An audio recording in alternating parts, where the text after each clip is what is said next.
Hola familia, muy buenas tardes, sean todos bienvenidos a Entre tú y yo. Soy Alejandro Cuervo y como cada tarde de sábado, 2 de la tarde por Cuba Visión, el canal de todos, los espero agradeciendo siempre su presencia. Hoy estaré conversando con un ser con una gran inteligencia, crítico, periodista, profesor y hasta fotógrafo. Sí, con sinceridad y sin secreto, entre tú y yo, Yuris Nórido. Así que no se mueva, que va a ser bien interesante.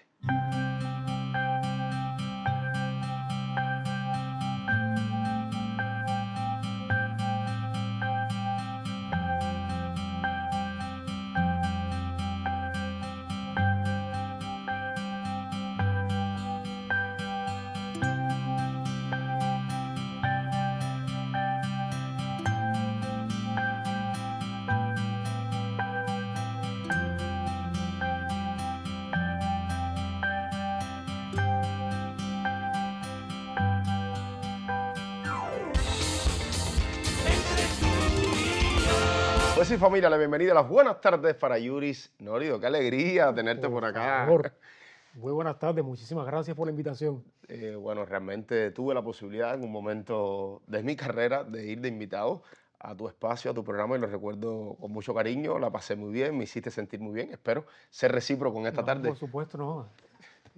Estoy seguro de que así va a ser. ¿Cómo estás? ¿Cómo te encuentras? Muy bien, con mucho trabajo, pero cuando el trabajo es gustoso, pues está todo muy bien.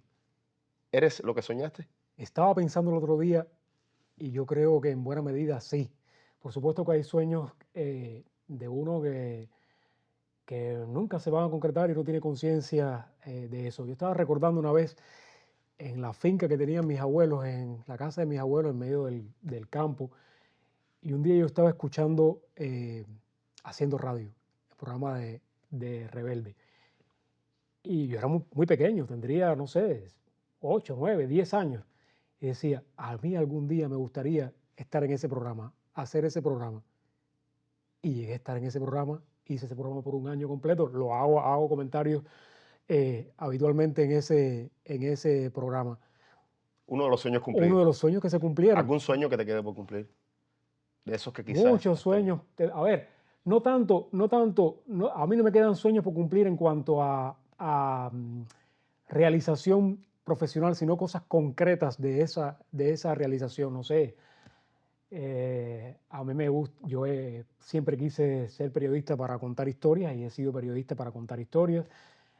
En un momento determinado quise pensaste ser ser crítico en algún fotógrafo. momento No, o eso fue sí por que el no. camino? Eso sí fue por el camino. Ahí sí se llegó incluso más por responsabilidad que por vocación.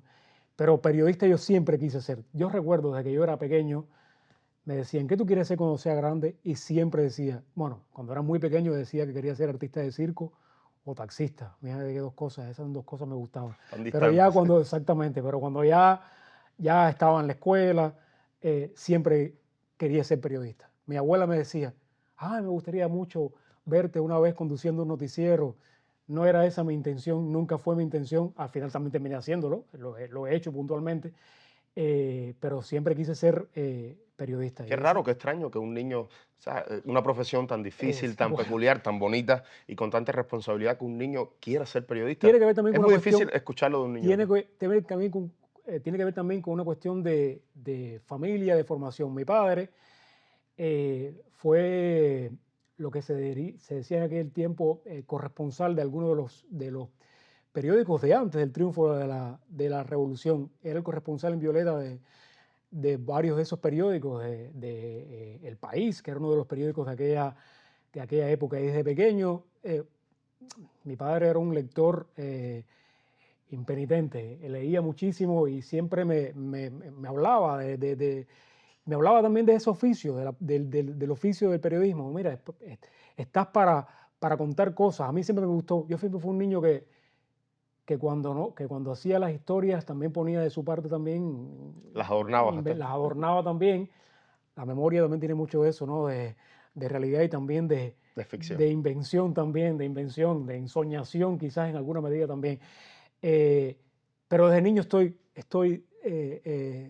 inmerso también en esas conversaciones, en esas dinámicas y siempre me interesó. Y que cuando yo tuve clara noción de qué implicaba eso, ser periodista, siempre dije, quiero ser periodista. Pudo haber sido otra cosa, porque tú sabes que eso también depende también del camino que coja en la vida. A lo mejor no hubiera cogido la carrera cuando me gradué en el preuniversitario, pero bueno, tuve la suerte de cogerla y venir para acá, para La Habana Eras un y niño que hacerlo. leías mucho. Siempre. ¿Eras A ver, extrovertido, participabas, eras participativo o quizás yo eras era, del niño que leía, que era... a mí, mi entretenimiento principal era ver televisión y leer. A mí me obligaban, tengo que decirlo, me obligaban a salir al patio a jugar con los demás niños. Una vez que salía, ya no quería subir. Cuando me llamaban no quería subir siempre me relacioné muy bien con mis compañeros, todo. Nunca fui un niño introvertido, de que yo siempre fui Ni muy... excluido, pero si tenías un libro me- y la televisión no te prefería, hacía falta salir. prefería, no necesitaba salir. En la finca de mis abuelos, ¿Dónde? en la Me finca de hablas mis del abuelos, campo. ¿Dónde? que es un pueblo no, un caserío, que se llama Sabanita, que está en Violeta. Yo soy de Violeta, yo nací en Morón, pero soy de Violeta. El pueblo está bastante cerca de Morón, el municipio Primero de Enero. En ese caserío de Sabanita, mis abuelos tenían ahí su casa, su finca, rodeada de una gran arboleda. Y mi abuelo siempre le daba mucha gracia porque decía que yo era un niño que me subía arriba de la mata, porque siempre nos enseñaron a montar caballo, a subirnos arriba de la mata, etc. Eso yo lo hacía.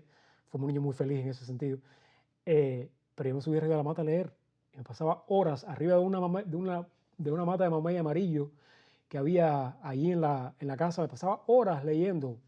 Mi papá me llevaba, nosotros pasábamos semanas en ahí, mi papá me llevaba un cargamento de libros que era cuando yo era más feliz. A él tiene los libros para esta semana y yo lo leía ahí arriba de la semana. Leí mucho, siempre leí mucho, siempre sigo leyendo mucho. Leo mucho. Acabo un libro y empiezo otro. A veces estoy leyendo 3 y 4 libros al mismo tiempo. Al mismo tiempo. Este libro lo leo por las mañanas, este libro lo leo aquí. En fin, siempre leo mucho. Y yo creo que eso también contribuyó. Y siempre me gustó escribir. Además de leer, siempre me gustó ¿Qué escribir. fue lo primero que escribiste? Quizás un poema, una carta, un mensaje. Lo primero que yo recuerdo, a ver, la primera, vamos a decir, asumiéndolo como acto creativo, yo creo que son las composiciones que te mandaban a ti en la primaria. Escribe una composición sobre los temas de siempre, mis vacaciones. ¿Cuáles fueron tus vacaciones? Yo siempre intenté salir del lugar común de fui con mis papás a las playas, no sé qué. Muchas veces inventaba y a lo mejor los Historias. maestros se daban cuenta que estaba inventando, aunque siempre eh, intentaba también tener asideros a la realidad para que no pareciera un cuento de ficción, pero siempre intentaba. Eso es lo que más me gustaba a mí en la escuela. Cuando había que escribir una composición, ya fuera de tarea en la casa o ahí mismo en el aula. Y ahí sí empecé a participar en concursos que implicaba la redacción, no sé, leer a Martí, había un concurso, no sé si sigue existiendo, de leer a Martí, eh, uno que sí sé que sí, Amigos de la FARC, ese tipo de concursos siempre participaba y como me gustaba escribir en los festivales de la lectura, pero yo siempre siempre tuve claro que yo quería dedicarme a eso. Y fuiste un niño feliz. Yo fui un niño muy feliz. Eso tengo que decirlo. A ver, yo soy parte de una familia muy grande. Eh, una de esas tradicionales familias de campo. Mis abuelos tenían 7 hijos. Era una familia muy unida. Nos veíamos todos los días. Los primos nos criábamos unidos unos a los otros.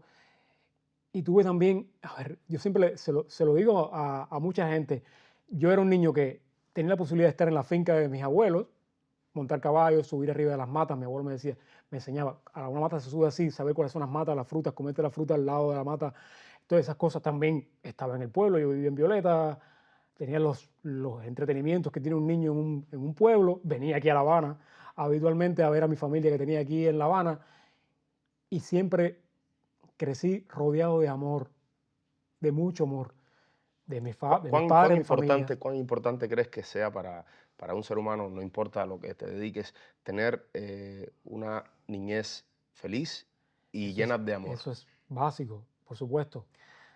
Hay gente que puede trascender también y puede superar también muchos traumas de infancia y a golpe de bondad, a golpe de sentido común, a golpe de ética, en fin.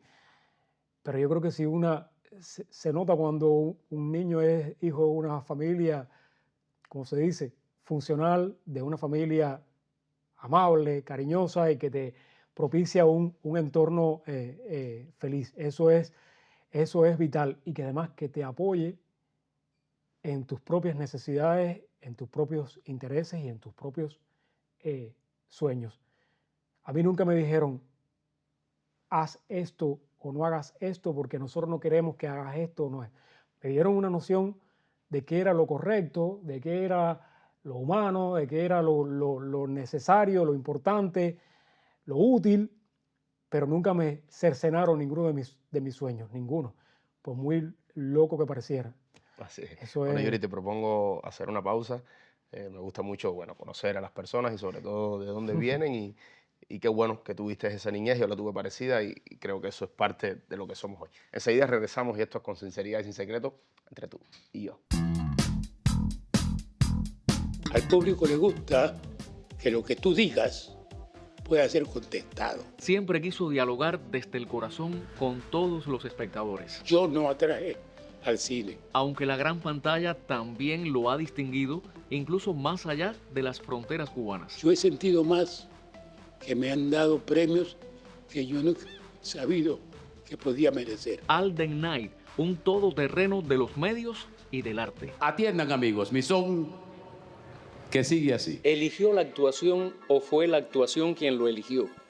La actuación me eligió. Me siento más actor de la radio y la televisión. Después me siento actor de teatro. Su obra en pantalla, su obra en escena, siempre muestra mucha naturalidad. Es totalmente creíble, pero también usted es un actor técnico, con una dicción perfecta, con una voz bien modulada. Todo eso viene de la cuna, todo eso nació también de manera natural. Cuando tienen una escuela, esa espontaneidad va ganando fuerza.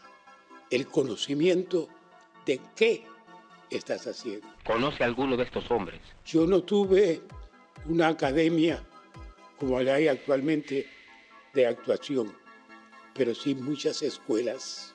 Félix Sánchez, un locutor que era magnífico, me llevaba a su casa a ver cómo se hacía la locución. Alejandro Lugo, que me enseñó mucho cómo ser de pueblo, de gente. Pero ojo, Díganme si en alguna ocasión vieron a Lázaro. Alden, de sus personajes en el medio radial, ¿cuál piensa que lo marcó más y que marcó también más al público cubano?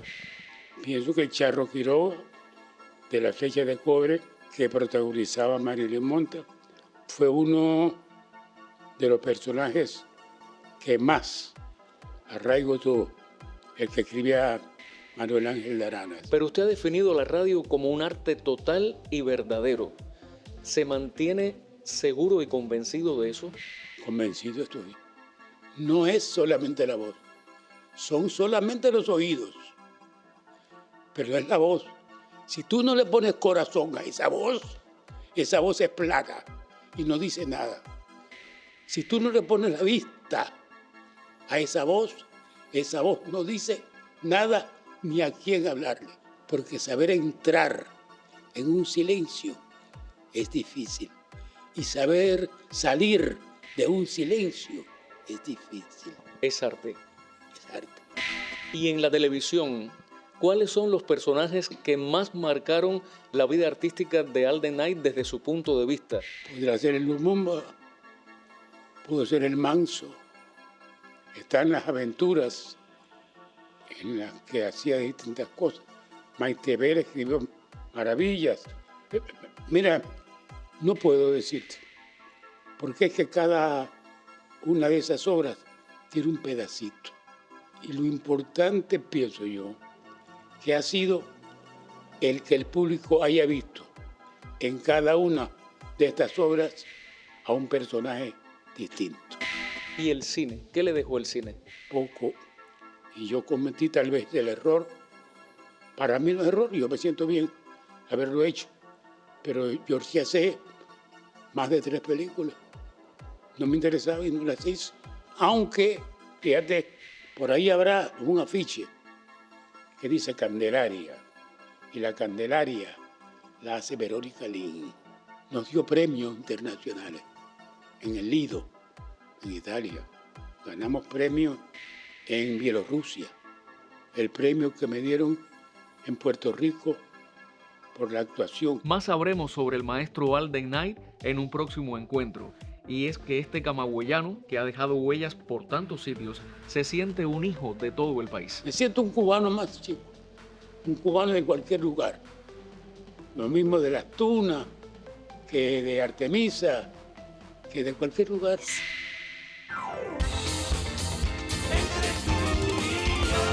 Reitero las buenas tardes y la bienvenida a Entre tú y yo. Seguimos conversando con Yuris Nórido. Yuris, periodista, crítico, ¿en este orden? En ese orden. ¿Me En falta ese alguna orden. profesión? Estuve hablando que eres aficionado a la fotografía. Sí, también hago fotografía, la hago ya incluso ya de Va a manera ser profesional. De manera ya. profesional. Sí, O sea, ya te puedo decir, Sí, ya periodista, también soy crítico y fotógrafo. ¿Hasta Son esas ahí tres cosas ya. o estás entrenando alguna más? Yo creo que ya.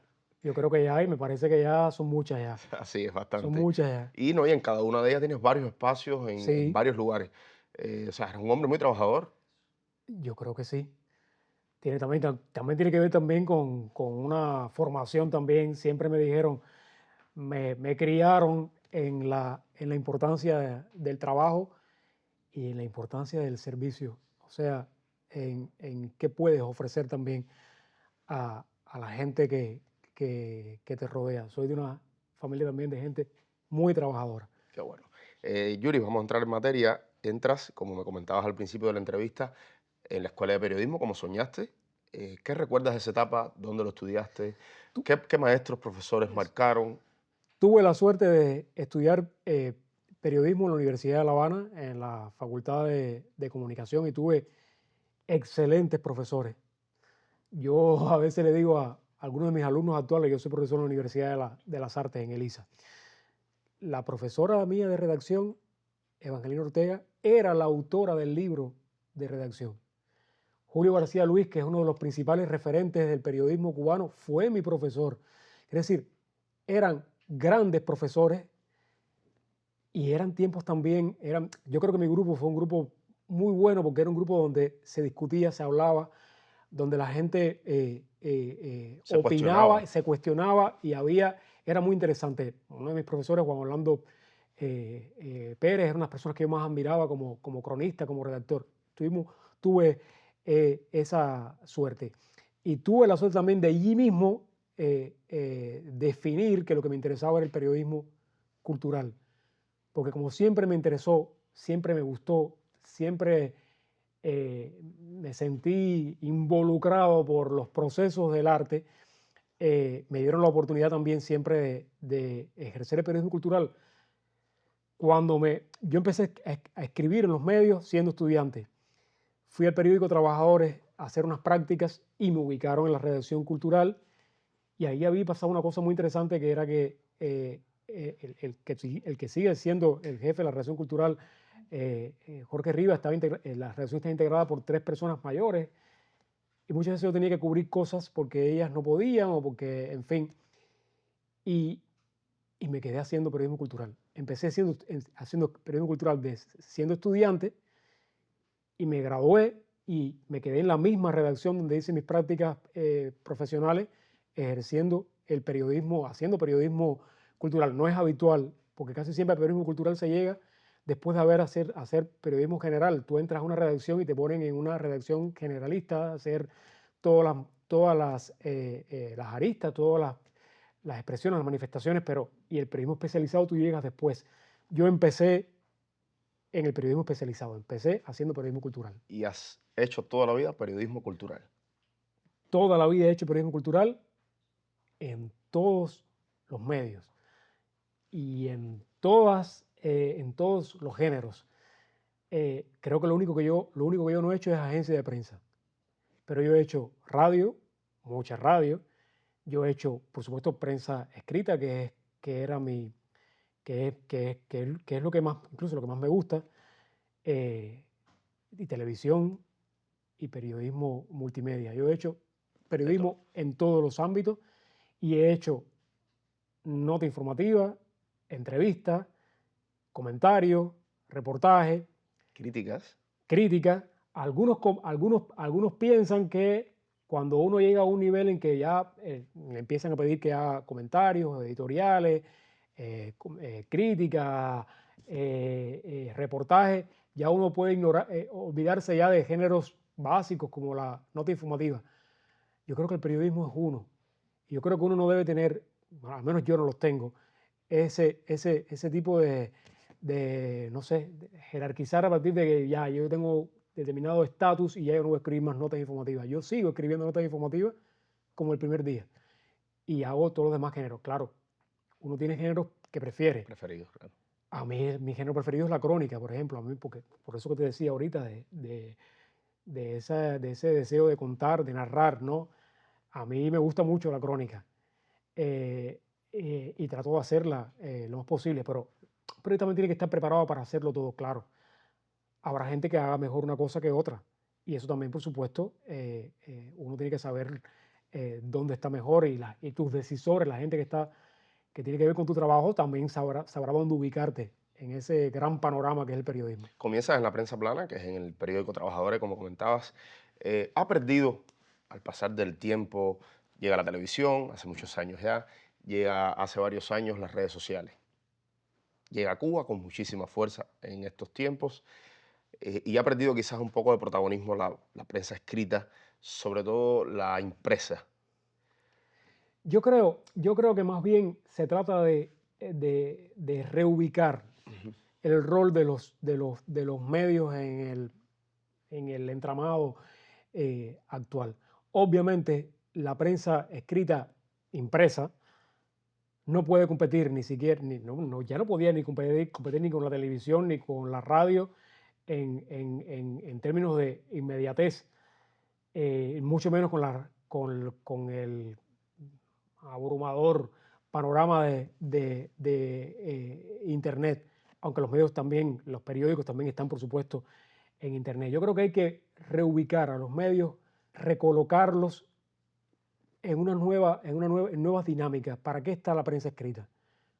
Yo creo que puede constituirse como en referente, como en garantía de análisis más profundo, más reposado sobre los acontecimientos, sobre los procesos, sobre eso que llamamos la realidad. Enfoques mucho más reposados, investigaciones mucho más pensadas, más profundas sobre esos fenómenos. Yo creo que podrían ser ubicados como referentes también para esa práctica del periodismo. Hay debates muy intensos y muy vigentes sobre el periodismo. Uno es entre el periodismo, vamos a decir, convencional y lo que algunos llaman periodismo ciudadano, porque en estos tiempos de democratización absoluta de los medios, donde tú teniendo tu cuenta en Instagram, en Facebook, también eres de alguna manera emisor, independiente de información. Exactamente. Pero yo creo que habría que ver con cuidado ese término de periodismo ciudadano, porque el periodismo es un oficio, es una profesión, es una técnica, de alguna manera también se sustenta en procesos también científicos y es también una vocación y también una garantía de calidad, al menos el periodismo serio. Es decir, no todo el mundo puede hacer periodismo, aunque algunos teóricos digan que periodismo lo podemos hacer todos. No todo el mundo puede hacer periodismo. De la misma manera que tú no le vas a pedir a no sé, a un vecino de la calle que te opere en un hospital, porque para estudiar medicina y para ser cirujano hace falta determinadas credenciales. Obviamente el periodismo también los tiene. No se estudia periodismo en una universidad por gusto. Y no se hace periodismo por gusto. El periodismo ya te digo, tiene que crear yo no lo voy a decir más ya, pero yo utilizo mucho una imagen, se la aplico a la crítica y también al periodismo. En el mare magnum de la información actual, el periodismo, en ese laberinto, el periodismo debe ser el hilo de Ariadna. Nos puede ir dando luz, nos puede ir mostrando un camino para no perdernos en este gran laberinto. El periodismo siempre se subordina, pertenece a una editorial, a un sistema, eso a nivel internacional, a nivel mundial. ¿Has sido consecuente tú como periodista con tus ideas, con tu manera de pensar en todo momento? ¿En algún momento no has estado de acuerdo con una noticia, lo has dado, la has versionado, te has negado? Ese es otro de las grandes discusiones, de los grandes debates del periodismo. Yo soy absolutamente responsable de todo lo que he escrito y de todo lo que he dicho. Y nadie me ha obligado nunca a suscribir, a firmar algo en lo que yo no creo. Obviamente, hay mediaciones en todo ámbito hay mediaciones. Y uno, no me gusta la palabra negociar, pero ahora mismo no se me ocurre otra. Uno puede llegar a dialogar, a negociar con esas mediaciones, con esas sí, Esa circunstancia o ese tema que se está en tocando. alguna medida. Ujú. Pero uno tiene que tener o debe partir también de esa vocación ética y no transgredir esas concepciones, esa visión que puede tener uno de un oficio y también de la relación de su oficio con el contexto. Yo sí puedo decirlo, hay cosas en las que no he sido particularmente feliz a la hora de tener que escribir de ellas, porque uno tiene, por supuesto, responsabilidades, pero lo que sí puedo decir es que de lo que está bajo mi firma yo soy responsable bueno, yo no voy a hablar aquí de tribunales, ante la opinión general. Yo soy responsable de todo lo que yo he escrito. Nori, te propongo hacer otra pausa, muy interesante la conversación, enseguida regresamos. Con sinceridad y sin secretos. Bueno, Yuri, te invito a un helado de Charo acompañado de unas magdalenas de Yacer, Mira qué bien. que nos acompañan acá en las tardes. ¿Prefieres dejarlo para después? Sí, Para seguir conversando y lo probamos al final. Hablabas en un momento al principio de la entrevista del magisterio, eres profesor, me parece algo con mucha responsabilidad. Además me parece que estás involucrado en muchas cosas, ya también lo hablábamos. ¿Dónde das clases? ¿Tus alumnos? yo doy clases en la Universidad de las Artes, en la Facultad de Danza, que es básicamente el ámbito, la danza, donde más cómodo estoy y donde he tenido una formación en los estudios teóricos de la danza para ese ejercicio de la crítica. Doy ahí taller de crítica en un perfil que se llama danzología, estudios teóricos de la danza. Doy el taller de crítica, doy historia de la danza y algunas asignaturas teóricas. Eso me viene también de familia. Mi mamá fue o es, porque uno es maestro toda la vida, maestra de primaria durante muchos años y era maestra de primer grado. Toda su vida fue mi primer grado y siempre me gustó dar clases. Además también me nutre también. Eso para mí es muy importante. El noticiero cultural. Creo que Yo es- ya te habrás dado cuenta que tengo muchas casas. Sí. Tengo trabajadores, tengo mi centro principal de trabajo, que es el portal Cubasí, donde allí soy periodista y soy también fotógrafo y editor. Y el noticiero cultural al que llegué, no por placer, debo decirlo, debo reconocerlo, no por interés específico, sino por solicitud de un buen amigo, el director general del noticiero, Luis Morlote, que me pidió que lo acompañara en esta aventura. Primera vez iban a ser 2 años, 2 años se convirtieron en 4, 4 se convirtieron en 6 y ya llevo 12 prácticamente en este. Y ya compartes hasta la presentación También junto he a tenido que Indira hacerlo Román, que puntualmente, sí. Ahí también lo he hecho todo. He hecho reportaje, he hecho, por supuesto, los comentarios, que es mi función principal. Bueno, yo soy el director informativo y soy el comentarista, vamos a decirlo, el comentarista principal del noticiero. Hay una sección que se llama Contrapunteos, que aborda varios temas de la cultura en sentido general y se hace un comentario editorial. Es mi responsabilidad, además de los temas de danza y televisión, que son los otros 2 temas de los que yo hablo habitualmente. Allí he tenido que también hacer la conducción puntualmente, las entrevistas puntualmente, y el noticiero es una responsabilidad muy grande y es un trabajo muy grande y también yo creo que es una necesidad contar. Era una demanda de los miembros de la UNIAC, de los miembros de de muchos de los artistas, de los escritores cubanos, contar con un noticiero cultural.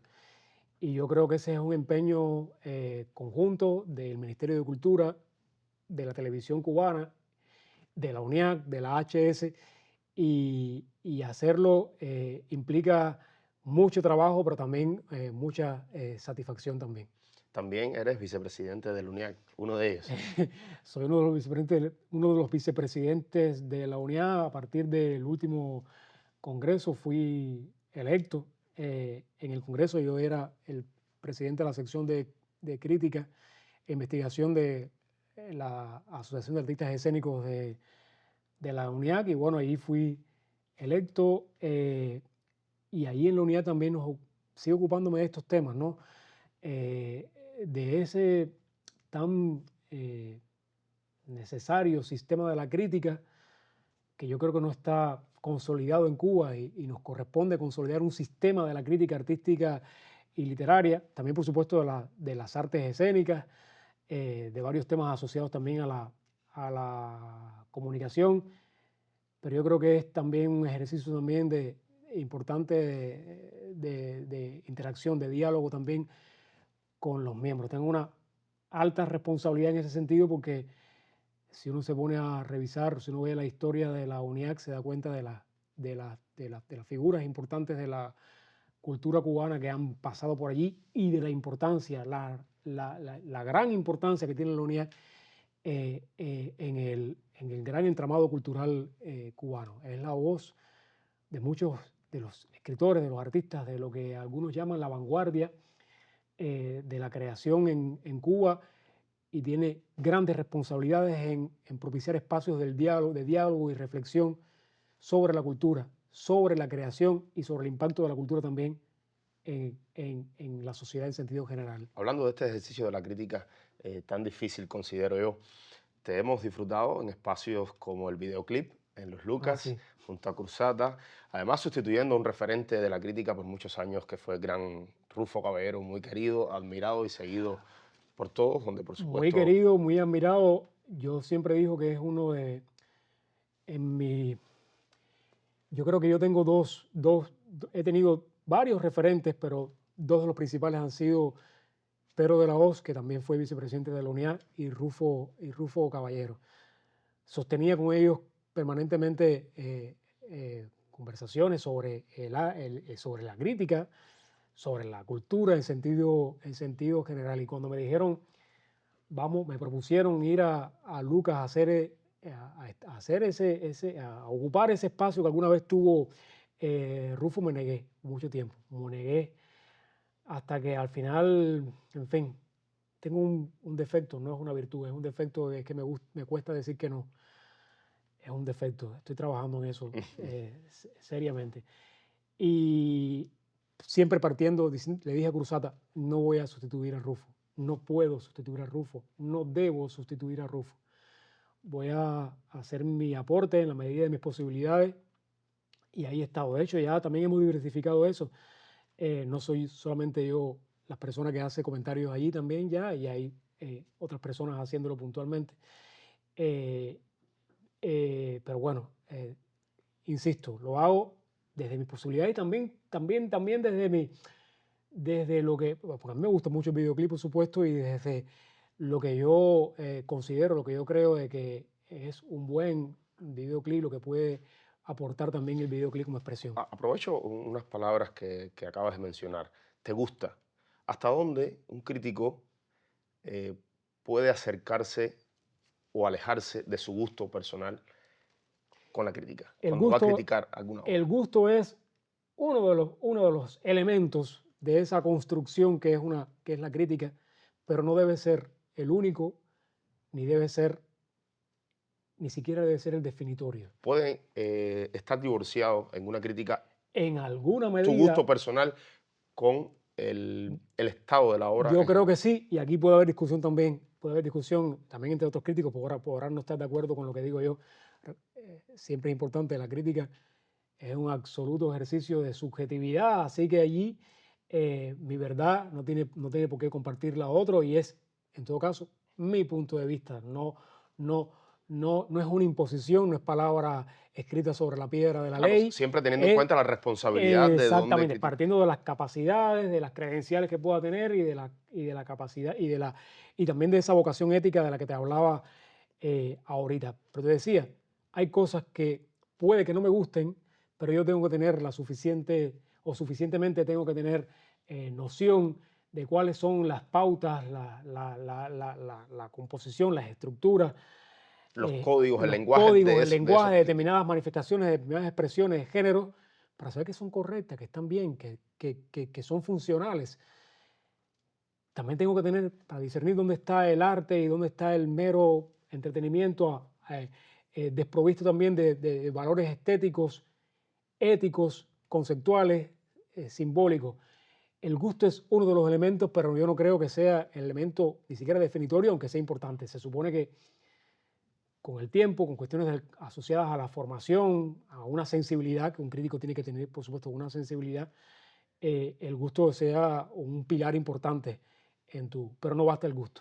No basta el gusto para el ejercicio de la crítica. he sido, bueno, como muchos de los presentes, testigos de las críticas a las Ay, mi telenovelas. madre. Cómo llega esta responsabilidad? También por necesidad. Por necesidad.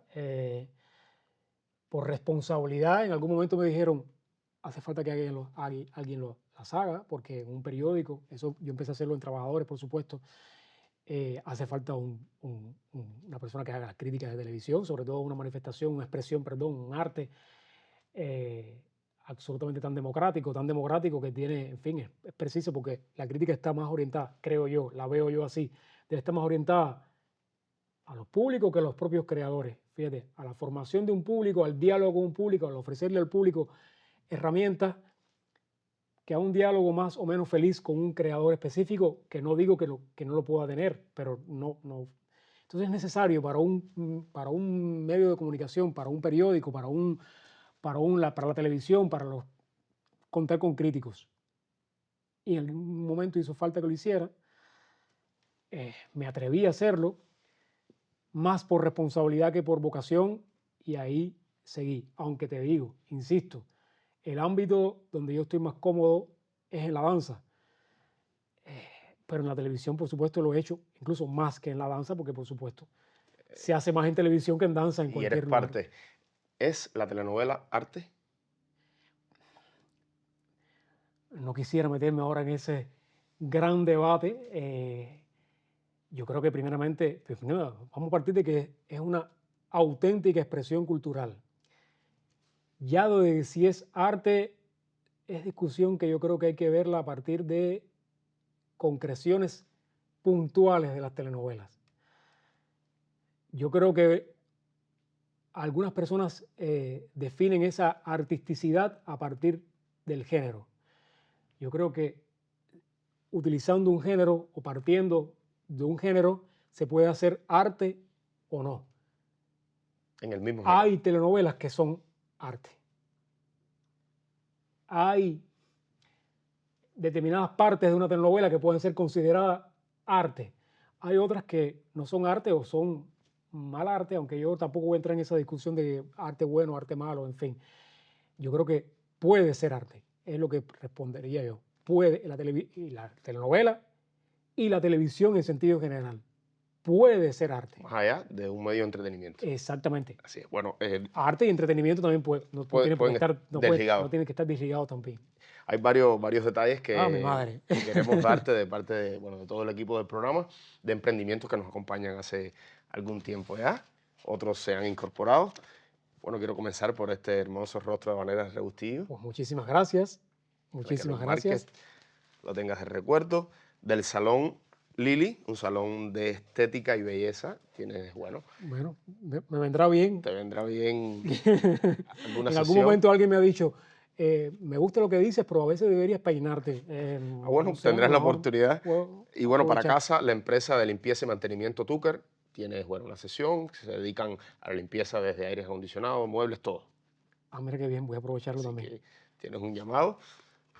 Para el celular, este portacelular de acrílico. Pero con da muchas nuestro logo. cosas aquí. Sí. un perfume mariposa de Clara Camilleri. Bien, muchísimas Cante. gracias, qué bien. Y por supuesto estas flores de Isla Flor. Ah, gracias. ¿Te gustan las flores? Sí, gracias, muchísimas gracias. ¿Cómo las has pasado? Creo Muy que, bien, a ver. que como muchos televidentes se quedaron con muchas ganas, como yo, de seguir conversando. Es muy interesante, bueno, todas las opiniones, tu vida, tu carrera y sobre todo esa cultura inmensa que tienes. Y No. aprovecho y te lo digo desde acá. No, pues muchísimas gracias, me he sentido muy bien, espero que, bueno, estar a la altura de lo que dijiste al principio, ¿no? Porque yo me sentí maravillosamente bien, espero como tú te sentiste en el noticiero cuando fuiste en tu momento. Así es, así fue. Nada, esto es con sinceridad y sin secreto entre tú. Y bueno, y yo. Quedó claro. Nos vemos el próximo sábado, 2 de la tarde, siempre por Cubovisión, el canal de todos. Chao, gracias.